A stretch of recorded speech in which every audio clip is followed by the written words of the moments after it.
Oi, pessoal.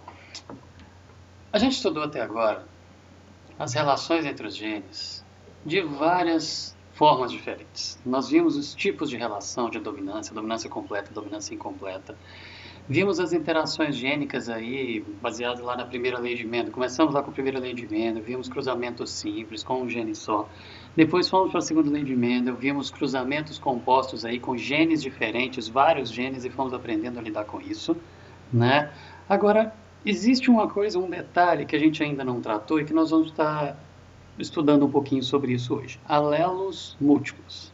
A gente estudou até agora, quando a gente pegou aí cruzamentos mais complexos com vários genes, nós analisamos características de vários genes, características que são desenvolvidas por vários genes.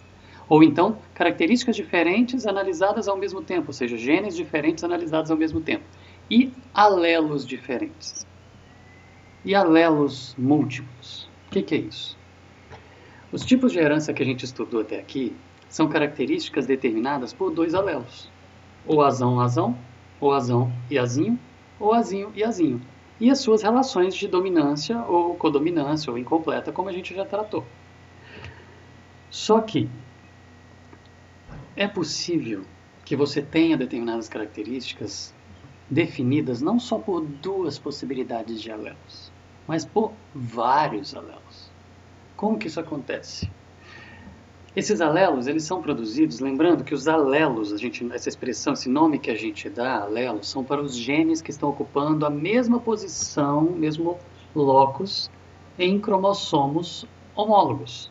Cromossomos homólogos são aqueles, um veio do pai e outro veio da mãe, eles trazem as mesmas informações na mesma ordem, na mesma posição, e essas informações, elas vêm ali na hora que os cromossomos homólogos, eles estão lado a lado, os genes estão, para cada tipo de gene, para cada característica, eles estão na mesma altura, na mesma posição.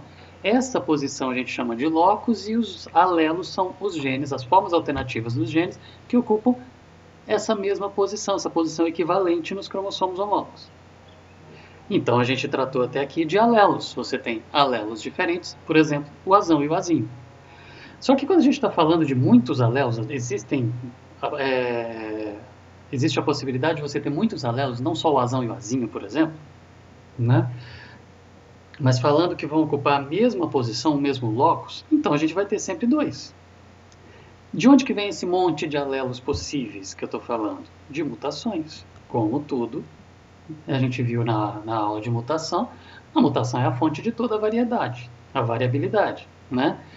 Então, as mutações elas vão acontecendo gerando formas diferentes do gene. Lembra que a mutação ela muda, por exemplo, no nucleotídeo, que vai mudar um aminoácido, que muda um pouquinho a proteína. Isso pode mudar completamente a função dela, como pode mudar um pouquinho só, ou mudar um pouco da característica que vai ser resultante daquela proteína. Então, essas mutações e o que elas vão provocar, elas são imprevisíveis, mas elas vão acontecendo o tempo todo no organismo. Então, se você tinha um gene, por exemplo, um alelo, por exemplo, que vou chamar aqui de azão, mas se ele não tem uma relação de dominância com o outro, é A. Tá? Mas se você tinha um alelo A, e por uma mutação ele gera uma forma alternativa desse gene, dessa proteína, que eu chamaria de azinho, o fato de eu chamar de azinho um e o outro azão, eu estou só representando a relação entre esses genes, a relação entre os alelos. Um domina sobre o outro, o que domina eu chamo de azão, o que é dominado, que é o recessivo, eu chamo de azinho. Mas digamos que aconteça uma nova mutação que cria um azinho 2. O que significa isso? O azão em relação ao azinho sempre vai dominar. Só que esse azinho tem uma alteração e o outro azinho tem outra alteração. De todo jeito, em relação ao azão, o azão é dominante. A relação ela é de dominância com os dois casos. No entanto, você tem formas alternativas. O azinho 1 ele dá uma determinada característica, o azinho 2 uma outra característica, que interagindo com o azão eles são recessivos. E esse azinho 2, por exemplo, pode sofrer uma outra mutação, levando a um azinho 3, uma outra forma, terceira forma alternativa desse azinho recessivo. Esse azinho 3 interagindo com o azão, ele vai ser recessivo. Interagindo com o A2, por exemplo, eu não sei. Eu tenho que estudar as interações para ver se vai existir uma dominância entre eles ou uma codominância, como que vai ser. Então, mutações vão gerando essas formas alternativas de genes E essas formas alternativas de genes, ou dos alelos, elas interagem entre si dentro daquelas formas de interação que a gente estudou até aqui. E aí? Como que a gente explora mais isso daí? Se são cromossomos homólogos, se as mutações elas vão gerando essa série de alelos diferentes, por exemplo, se gerar 4 alelos, como eu acabei de citar, o Azão, o Azinho 1, A2 e A3, né? Eu teria uma série de 4 alelos, ou seja, alelos múltiplos, mas eles ocupam as mesmas posições, o mesmo loci, ou seja, o mesmo locus em cada cromossomo homólogo. Então eu só tenho a possibilidade de ter 2 para um indivíduo. Embora eu tenha 4 alelos possíveis, só 2 vão estar presentes no indivíduo. E a interação entre eles vai gerar alguma característica. Se cada indivíduo só pode ter um par, então a gente vai ter situações como essa aqui. 2 cromossomos homólogos, só tem vaga para 2 alelos, só que eu tenho 4 alelos possíveis. Então, esses 2 alelos no indivíduo, eles podem ser o quê? Azão-azão, ou azão Azinho 1, ou azão Azinho 2, ou azão Azinho 3. E se for o Azinho 1 num cromossomo, no outro pode ser o azão, aí seria o mesmo que esse aqui, ou outro Azinho 1, homozigoto. Mas eu posso ter o Azinho 1 com o Azinho 2, o Azinho 1 com o Azinho 3, o A2 com o A2, o A2 com o A3, o A3 com o A3, ou seja, essas combinações você vai tendo que fazer, do mesmo jeito que você aprendeu a fazer as combinações para poder definir a formação de gametas, né? Então, considerando tudo isso, a gente tem 2 exemplos principais que são os que mais vão se destacar e que vocês vão ser mais abordados aí em questões, principalmente no vestibular, por causa focando esses 2 exemplos aí. Então vamos estudar esses 2 e entender um pouquinho melhor aqui. O primeiro é a cor de pelo de coelho e o segundo é o nosso sistema sanguíneo, sistema ABO. São os 2 exemplos principais que vão ser mais explorados aí com vocês. Então tá, como que funciona a cor da pelagem de coelho? Alelos múltiplos, você tem várias formas alternativas do gene, não só 2, não só azão e azinho. Você tem azão, azinho 1, azinho 2, azinho 3, isso aí vai, né? Nós temos 4, então, fenótipos possíveis para a cor de pelo de coelho. Nós temos a cor cinza escuro, que é o selvagem, ok? Que é chamado de agouti. Essa cor é chamada de agouti. É o tipo de coelho, né? Agouti, que tem essa cor cinza escura aí, que é o principal, é o selvagem. É o alelo principal lá, o selvagem, de onde vieram as mutações. Mas eu tenho também o chinchila, que é o coelho que tem um pelo cinza clarinho. E esse cinza clarinho, ele é recessivo em relação ao agouti. Mas eu tenho também um tipo de coelho que é o Himalaia. A gente já tratou dele em outro momento, quando a gente estava vendo sobre fenótipo, a interação aí do genótipo com o ambiente, né? Não sei se vocês lembram disso. A gente estava vendo ali o coelho, essas pontas aqui do focinho, da orelha, das patas pretinhas. Nós estamos falando desse coelho aqui, ó, desse Himalaia. E a gente fez até alguns experimentos ali com ele para a gente poder entender melhor. Esse Himalaia, ele é um outro alelo recessivo, que é recessivo em relação à chinchila e que é recessivo em relação ao agouti também. Nós vamos ver também que existe uma outra característica, uma quarta, que é o coelho albino. O coelho albino, ele é todo branquinho. Esse é o que a gente mais conhece e que a gente vê como comum, mas o selvagem é o agouti. O albino, ele é determinado por um alelo, por um gene recessivo. E esse recessivo, ele só vai se manifestar em homozigose, porque ele é recessivo em relação ao Himalaia, ele é recessivo em relação ao chinchila, ele é recessivo em relação ao agouti. Existe, então, uma hierarquia desses genes, desses alelos mutantes, e essa hierarquia, ela acontece da seguinte maneira. Como que a gente descobre isso? Fazendo cruzamentos. Vamos lá. Se a gente pegar parentais homozigotos, ou seja, os 2 alelos são iguais para as características dos pais. Se a gente pegar parentais homozigotos para a característica pelo selvagem e pelo chinchila e fizer um cruzamento, são homozigotos. A F1 vai ser todo mundo heterozigoto, certo? Se eu estou cruzando parentais homozigotos para todas as características, a F1 vai ser heterozigoto. Então, se eu cruzar parentais selvagem com chinchila, vai nascer todo mundo da F1 selvagem. Isso já define para mim que selvagem é dominante. Se eu pegar esses selvagens heterozigotos entre si, que eu já, por esse cruzamento, já defini o que é dominante, mas ainda assim eu fizer um cruzamento entre eles, ou seja, dois heterozigotos, que eles são coloração agútil, ou seja, eles são selvagens, mas são heterozigotos porque eles vieram de um cruzamento de selvagem com chinchila, então eles são heterozigotos para chinchila, mas são selvagens. Se eu fizer esse cruzamento, eu vou ter uma relação 3:1. Essa relação 3:1 é esperada num caso de dominância completa normal. É como se eu tivesse um azão e um azinho, dois azão-azinho cruzados, eu vou ter azão-azão, azão-azinho, azão-azinho, azinho-azinho. 3 com a característica selvagem, o homozigoto e o heterozigoto, e 1 com a característica recessiva, que é o chinchila. Então, aqui eu estabeleci relação de dominância completa, tudo igual, como se fosse um azão-azinho, selvagem domina sobre o chinchila. Se eu fizer o cruzamento entre selvagem e Himalaia, vai acontecer a mesma coisa. Homozigotos para selvagem e para Himalaia cruzados vão dar 100% de heterozigotos na F1. A F1 é todo mundo selvagem, porque o selvagem é dominante. Se eu cruzar esses heterozigotos de selvagem com Himalaia entre si, eu vou ter 3:1 de selvagem, 3 selvagem para 1 Himalaia. Dominância completa, tudo como a gente já aprendeu até aqui. Selvagem com albino é a mesma coisa. Os homozigotos cruzados vai dar na F1 100% selvagem, cruzando os heterozigotos vai dar uma relação de 3:1 na F2. Certo? Ok, então até aqui eu defini a relação de dominância entre esses alelos, tudo ok, da maneira como a gente já aprendeu. Só que se eu fizer agora o cruzamento entre eles, se eu pegar chinchila, Himalaia e albino, os três que são recessivos em relação ao selvagem, se eu fizer o cruzamento entre eles, chinchila com Himalaia vai me dar, se eu pegar parentais homozigotos, chinchila com Himalaia, deixa eu mudar aqui a câmera mais uma vez de posição.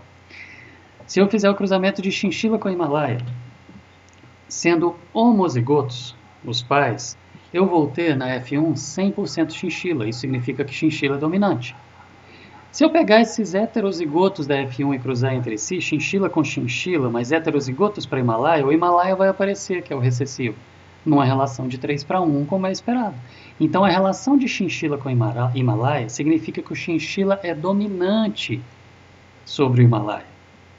Ou seja, são relações diferentes. Chinchila com selvagem, o chinchila é recessivo. Mas no chinchila com Himalaia, o chinchila é dominante. Azão e azinho, gente, são simplesmente nomes que a gente está dando. Formas da gente representar os alelos. Não tem nada no alelo que o torna dominante absoluto e nada no alelo que o torna recessivo absoluto. A gente dá esses nomes simplesmente para representar as relações entre os alelos. Se a relação é de dominância, um é dominante, outro é recessivo, um azão, outro é azinho. Nesse caso aqui, embora sejam azinho, aqui, porque todos eles são azinho em relação ao selvagem, mas entre eles existe entre aspas, um azão e um azinho, um dominante e um recessivo, ok? Se eu fizer a mesma coisa, chinchila com albino, o chinchila vai aparecer como dominante em relação ao albino. Então, chinchila é dominante em relação ao albino, mas ele é recessivo em relação ao selvagem. E o Himalaia com o albino vai dar todo mundo Himalaia. E depois uma relação 3:1 de Himalaia com albino. Ou seja, existe uma relação de dominância do Himalaia com o albino, e o albino é o super recessivo, que ele é recessivo em relação a todos os alelos múltiplos dessa sequência de alelos aí, que vieram de várias mutações. Ok? Dessa maneira, então, a gente consegue enxergar essa relação,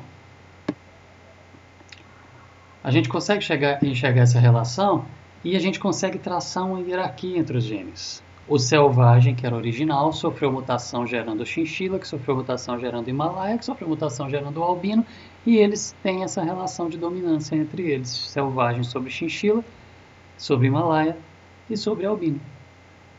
Ou seja, os genótipos possíveis, vou usar a letra C como gene, Czão para o selvagem, que é o dominante sobre todos, e o resto eu vou usar Czinho. Só que eu vou ter que representar e diferenciar esses três tipos de Czinho que existem ali. Então, dessa maneira, eu posso representar o Czinho chinchila como CH, o Czinho Himalaia como Czinho H, e o Czinho albino como Czinho A, ou então só Czinho, ok? Portanto, todos os genótipos possíveis são o quê? O cinza escuro, ou agute, ele pode ser Czão, vai ser cinza escuro. Czão Czinho, qualquer coisa, vai ser cinza escuro. Então eu tenho vários genótipos possíveis. Czão Czinho para chinchila, Czão Czinho para Himalaia, Czão Czinho para albino. E o chinchila, ele tem quantos genótipos possíveis? Czinho, mas para chinchila os dois homozigotos. Czinho para chinchila com Czinho para Himalaia, heterozigoto, mas onde o chinchila vai dominar, portanto, chinchila, o fenótipo, ou então Czinho chinchila com albino, onde o chinchila vai dominar e, portanto, o fenótipo vai ser chinchila. Existem relações de dominância entre os alelos recessivos em relação ao selvagem. Entenderam? A mesma coisa no Himalaia, eu tenho dois genótipos possíveis, o Czinho-H em homozigose, que vai ser o Himalaia, ou Czinho-H, Czinho, onde o H vai dominar, e ele vai ser Himalaia do mesmo jeito. O albino só tem um genótipo possível, que é o Czinho, ou Czinho-A, se você escolher representar assim. Ok? Entenderam essa relação? A outra relação que a gente vai explorar aqui é a relação de alelos para o nosso sistema ABO. Aquelas proteínas que estão presentes nas membranas das hemácias nas membranas das nossas hemácias. Ok? Vamos lá. Nós temos aqui alelos múltiplos também. 3 alelos. O alelo A, o alelo B e o alelo Izinho. Ou seja, o alelo IA, que a gente representa assim, para o tipo sanguíneo, para o sistema ABO. Você vai apresentar o gene como I, e a forma alternativa dele como uma letrinha lá em cima. Então, IA, que é o alelo para a proteína A, que vai manifestar lá na membrana das hemácias, o indivíduo vai ser do sangue tipo A. O IB, que vai produzir essa proteína B aqui, que vai gerar o grupo sanguíneo B, certo? Que essa proteína vai estar presente na membrana das hemácias, esse indivíduo do grupo sanguíneo B. E o alelo Izinho, que ele é recessivo em relação a A e o B, e ele em homozigose vai ser o indivíduo do grupo O que não produz nenhuma das duas proteínas, nem do grupo A nem do grupo B. Simplesmente não produz as duas ali na membrana das hemácias. Ou seja, eu tenho 3 alelos diferentes, com genótipos e fenótipos diferentes em função das suas relações. Quais são, então, os genótipos possíveis? Olha só. A gente viu 3 alelos e 6 genótipos diferentes para o sistema ABO. Não é isso? 3 alelos, A, B e Izinho, e 6 genótipos diferentes. Ó, eu tenho o genótipo possível IA ou IAizinho. Os dois vão dar grupo A. IB ou IBizinho. Os dois vão dar grupo B. IA e B que vai dar o grupo AB. E Izinho que vai dar o grupo O. 2, 4, 6 genótipos possíveis para 3 alelos. Na pelagem de coelho, eu tenho quantos alelos possíveis? 4, né? O Czão, o CCH, o CH e o CA. Então, 1, 2, 3, 4 alelos possíveis. E quantos genótipos possíveis? 1, 2, 3, 4, 5, 6, 7, 8, 9, 10 genótipos possíveis. Isso, gente, é genética. Genética é previsível, as coisas são previsíveis, você consegue lidar com a previsibilidade, portanto você consegue tecer um raciocínio matemático em cima, de forma que você descobre quantos genótipos são possíveis a partir do número de alelos que você conhece. Então existe uma pequena fórmula, um raciocínio matemático para você chegar nisso. Olha só, se eu tenho 3 alelos, como no caso do sistema ABO, eu vou ter 6 genótipos possíveis, como a gente contou. Quais são eles? 3 homozigotos, porque se eu tenho 3 alelos possíveis, eu tenho 3 homozigotos possíveis, que é o Azão, o A1, e o A2. 3 homozigotos possíveis, ok? E os heterozigotos? Eu vou fazendo as combinações. Se inverter, conta como uma possibilidade só, porque A1 e A2 e A1 é a mesma coisa, ok? Então eu tenho 3 heterozigotos possíveis, somando no total 6 genótipos possíveis. E para o coelho eu tenho 4 alelos. Para 4 alelos, a gente já contou que são 10 genótipos possíveis. Quais são eles? 4 alelos são 4 possíveis homozigotos. E os heterozigotos, se você fizer todas as combinações, você vai ter 6 combinações possíveis. Você vai precisar ficar fazendo isso toda vez? Não. Existe uma fórmula simples, onde N é o número de alelos. Seja quantos alelos forem numa sequência de alelos múltiplos, o número de alelos vezes ele mais 1, dividido por 2, vai dar o número de é o número total de genótipos possíveis. O número N, que é o número de alelos, ele me dá o número de homozigotos. Então pode vir um exercício para você resolver falando assim: eu tenho 10 alelos possíveis, ou 5 alelos possíveis, qual que é o número de homozigotos? É o número de alelos, 5 homozigotos possíveis, 5 genótipos homozigotos possíveis. E os heterozigotos, como que eu vou saber? Eu tenho a fórmula. O total de genótipos possíveis é N vezes N mais 1 sobre 2, ou seja, o número de alelo vezes o número de alelo mais 1 dividido por 2. Esse é o total de genótipos possíveis. Se você subtrair o número de homozigotos, você tem o número de heterozigotos. Ou então você tem uma fórmula para o número de heterozigotos, que é o N vezes N menos 1 dividido por 2. Por que é menos 1? Porque a inversão é a mesma coisa, né? Então, você pode descobrir o número total de genótipos por N vezes N mais 1 sobre 2, ou seja, o número de alelos vezes o número de alelo mais 1 dividido por 2.